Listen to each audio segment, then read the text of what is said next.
దీప surgery అవ్వడంతో నెమ్మదిగా నడుస్తూ ఉంటే ఇదంతా వీడియో తీస్తూ పారిజాతం జ్యోత్స్నకి పంపించి ఉంటుంది.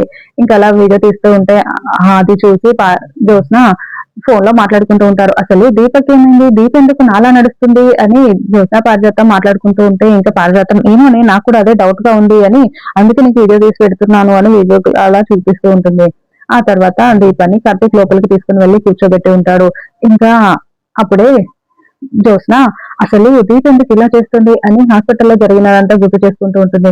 నాకు సర్జరీ అయినప్పుడు దీపక్ కూడా అలానే సర్జరీ చేశారా, అసలు సర్జరీ అవ్వకుండా దీప ఎందుకు ఇలా బిహేవ్ చేస్తుంది అని రిపోర్ట్స్ ఎప్పుడొస్తాయి అని వరకు ఫోన్ చేసి అడుగుతుంది. ఇంకా ఆ తర్వాత అసలు ఇదంతా ఏంటో తెలుసుకుంటాను బావా, ఖచ్చితంగా కనిపెడతాను అని అనుకుంటూ జ్యోత్స్న మాట్లాడుకుంటూ తనకు తాను అనుకుంటూ ఉంటుంది. ఆ తర్వాత పారిజాతం అలా వీడియో తీస్తూ ఉంటే అప్పుడే కార్తీక్ అక్కడికి వస్తాడు.